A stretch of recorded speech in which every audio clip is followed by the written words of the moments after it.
안녕하세요. 건강한 생활 습관을 소개하는 튼튼 라이프입니다. 오늘은 식사 후에 우리가 자주 하는 행동 중 실제로는 건강에 나쁜 영향을 미치는 습관에 대해 알아보겠습니다. 첫 번째로는 식사 후 과일 섭취입니다. 과일은 영양 가득하고 건강에 도움이 되는데요. 언제 먹느냐에 따라 몸에 끼치는 영향이 달라질 수 있습니다. 특히 식사 직후에 과일을 먹는 습관은 오히려 건강에 해가 될 수 있습니다.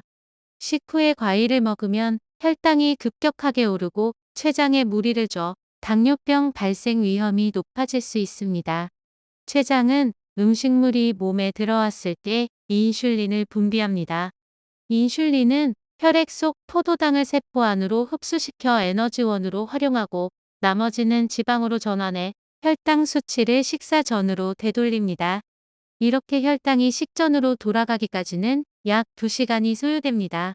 그러나 식후 바로 과일을 먹게 되면 췌장은 다시 인슐린을 분비합니다. 이처럼 반복되는 췌장의 과부하는 당뇨병 위험을 높입니다. 혈당이 급상승하면 체내 지방 합성을 촉진해 혈중 지질과 체지방을 증가시켜 비만으로 이어지기도 쉽습니다. 또한 과일에 함유된 설탕은 소화 과정에서 발효되어 소화불량이나 가스를 유발할 수 있습니다. 따라서 식후에 과일을 먹는다면 식후 2~3시간 뒤가 좋답니다. 이렇게 하면 소화에도 도움이 되고 영양소도 잘 흡수할 수 있어요. 다음으로 물을 많이 마시는 습관입니다.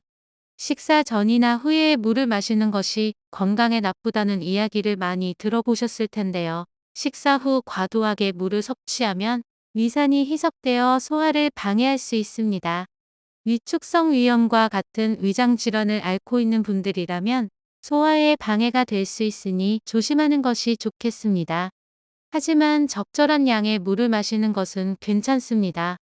식사 후 위액이 평균 2에서 3리터 정도 분비가 되는데 일반적인 사람이라면 물 한 컵을 마셨을 때 소화에 방해가 될 만큼 변화가 일어나지 않는다고 합니다. 식사 후 적당한 양의 따뜻한 물을 마시는 것은 소화를 원활하게 도와줄 수 있습니다. 세 번째는 식사 후 격렬한 운동입니다. 식사 후에는 소화를 위해 많은 혈액이 소화기관으로 흐르는데 이때 갑작스러운 운동은 소화를 방해할 수 있습니다. 식후 30분 내에 진행하는 격렬한 운동은 위와 장의 소화 과정을 방해하며 위액과 소화 효소의 분비를 억제합니다. 이로 인해 소화불량, 위염, 식욕부진 등의 문제가 발생할 수 있습니다. 근육의 혈액이 부족해지면 근육통 또는 부상의 위험 또한 증가할 수 있습니다. 식사 후에 운동을 한다면 1~2시간 후에 하는 것이 좋습니다. 그동안 소화와 흡수가 어느 정도 진행되어 혈당 수치가 안정화되기 시작합니다.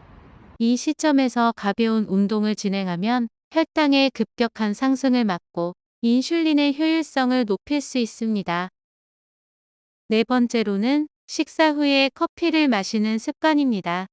밥을 먹고 나면 식곤증으로 커피를 마시는 경우가 많습니다. 특히 직장인들이 흔히 가진 습관 중 하나이죠. 하지만 식사 후 바로 커피를 마시면 좀 전에 섭취한 유익한 영양분이 손실될 수 있습니다. 커피에 함유된 타닌과 카페인은 철분이 체내에 흡수되는 것을 방해할 수 있습니다. 영국 영양학회지에 실린 연구 결과에 의하면 햄버거를 먹은 후 커피 한 잔을 마시면 철분 흡수율이 39%가 감소한 것으로 나타났습니다.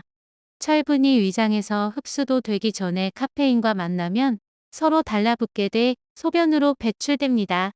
철분은 우리 몸 곳곳에 산소를 전달하면서 장기의 기능을 끌어올리는 역할을 합니다.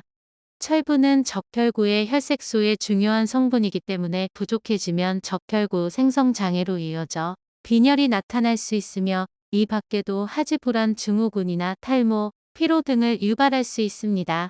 또한 커피를 과도하게 마시면 소화를 저해할 뿐 아니라 속쓰림이나 가스마리를 유발할 수 있습니다. 식사 후에는 조금만 기다려서 커피를 마시도록 해요. 다섯 번째로 살펴볼 습관은 샤워하기입니다. 식사 후 즉시 목욕하는 것은 소화에 어려움을 줄 수 있습니다. 소화가 이루어지는 동안 몸의 온도가 급격하게 변화하면 위장 운동을 방해할 수 있기 때문입니다. 뜨거운 물에 몸을 담그면 피부에 혈관이 이완되며 혈류량이 증가하고 상대적으로 소화에 필요한 위장의 혈류량은 감소하게 됩니다. 또한 식후에 샤워를 하면 혈액이 소화기관에 몰리는 만큼 노폐물 배출 효과도 감소합니다. 따라서 식사 후 약 40분 정도를 기다린 후에 목욕하는 것이 좋습니다. 마지막으로 식사 후에는 가능하면 바로 눕지 않는 것이 좋습니다. 몸이 수평한 자세로 누워 있을 때는 소화가 원활하지 않을 뿐만 아니라 위산이 식도로 역류하여 속쓰림이나 가슴앓이를 유발할 수 있습니다. 그래서 식사 후에는 일정 시간을 기다려서 눕는 것이 좋습니다. 그리고 직장인이나 학생분들은 점심을 먹고 잠시 책상에 엎드려 낮잠을 청하는 경우가 많은데요. 이 자세는 척추에 부담을 줍니다. 목이 앞으로 심하게 꺾이면서 척추가 휘어지거나 심하면 허리 디스크로 이어질 수 있습니다. 또한 가슴을 조이고 위를 압박해 소화작용을 방해하기도 합니다. 앉아서 낮잠을 자야 한다면 똑바로 앉아 머리, 목, 허리를 의자에 기댄 상태로 자는 게 좋습니다. 적절한 활동과 휴식을 취하는 것은 건강한 소화를 유지하는 데 중요합니다. 오늘 소개드린 습관들을 실천하면서 더 건강하고 활기찬 일상을 만들어 보세요. 작은 변화가 큰 건강을 만드는 데 도움이 될 것입니다. 다음에도 더 많은 건강 정보를 제공해 드리겠습니다. 건강하고 행복한 하루 되세요.